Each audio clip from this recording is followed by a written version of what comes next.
So this was entirely spawned off of my seeing the thumbnail and thumbnail preview of a video called Outwork Everyone by Being Bored by Better Human. I have not watched the video, but I know it's like, and I don't disrespect it, but I'm wondering about its juxtaposition to myself, right?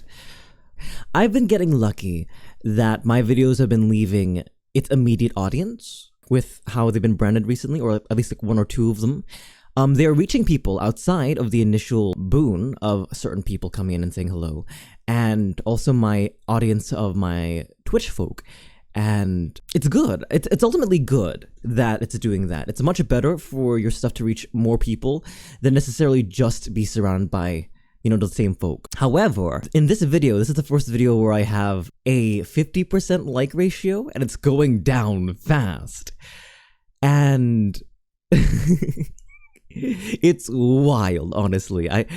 I get such giggles when I look at the comments, and it goes like, whoa, they have an anime character as their model or whatever. It speaks to how important polish is when you go outside of the people who already know you, and I hazard to guess, like me, if you're watching me all the way up to now, there will be a turning point where you've got to generalize and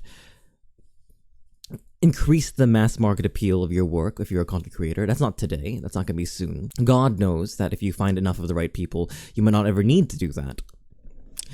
But the reason that I'm bringing all this up to you, the reason that I'm plainly dropping my anxieties on the table for all of you to see, is because I know that with a small change, I might be able to make this kind of conversation more palatable to a lot more people.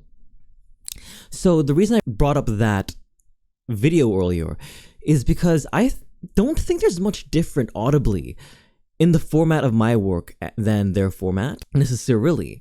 They're both thought pieces less than 10 minutes. Just one of them is a lot more curated, a lot more cleanly edited, and more than anything, the screen is often stills of cartoons, comics, or other art aesthetic, but it's also grounded in this gravitas. I think that these videos, as they're built, elicit a kind of transition in people where it sort of evokes the liminal space between adulthood and childhood, and how we used to use myth and media and cartoons in order to instill life lessons in our children. And this is your last lesson before you're an adult. That's the vibe I get from a lot of these videos. And They do well. They do well. Against my modest 500 or so views on the one video that popped off, this video has 500,000 views. So clearly they're doing something right. And something right indeed, because I've also seen other channels aside of Better Human produce very polished, very clean videos with regards to their thought pieces and stuff like that. And maybe I should. Maybe I should do more scripting. Maybe that would be something that'd be fun, because all of this is from the dome. Maybe I will do a preliminary 200-word text, but I don't look at that when I do these 10-minute talks. These are all exercises for speech, not for writing. I'm pretty confident in writing. All of these are exercises for me to be able to give you my thoughts in a way that is legible and understandable, and if I can't do that without a script, then I find that a personal failing of mine. Not to say that it is for everyone, because some people need a script to be able to do a story or to do a video or an essay, and that's absolutely fair, more power to you. But the standard that I'm putting myself against is a standard that requires me to be able to do this live, because I'm doing this for stream. I'm doing this to prepare for stream. So if I wanted to focus on YouTube, there are some things I could do to change my format to make it more appealing. But also, don't you like this?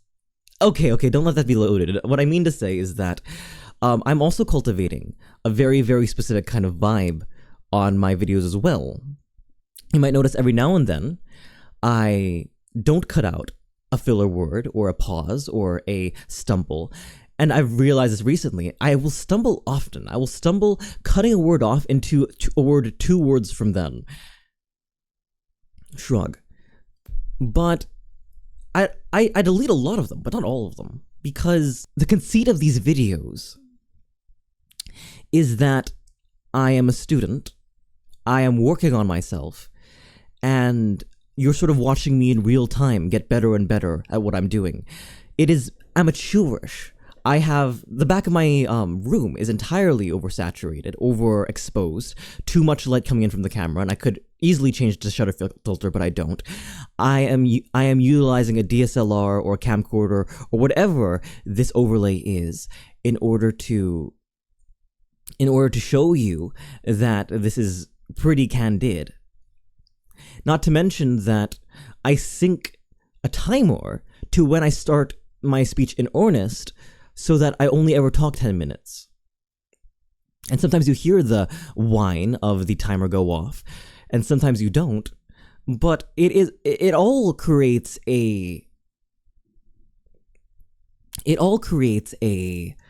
scene, doesn't it? It creates this enclosed, internally consistent image of an experience. One that I'm somewhat cribbing from the aesthetic of the early 2000s vloggers, but also in part, I hope to think Savannah Brown, because they are a brilliant poet, very well spoken, and the format of their videos is often just talking to the camera. There are things I can change about what I do, but is that antithetical to what I'm doing? Right now, YouTube isn't a focus of mine, a great... You don't see that I'm making jellyfish with my hands in order to think of the words. YouTube isn't a great priority of mine. It is simply a passion project at this rate. It is invigorating to see some of the comments you all leave.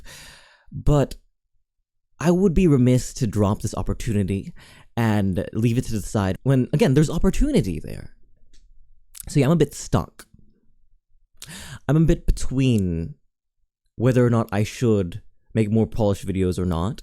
Part of me thinks that there is an appeal. There is the appeal of the unpolished video that I received from, one of my inspirations.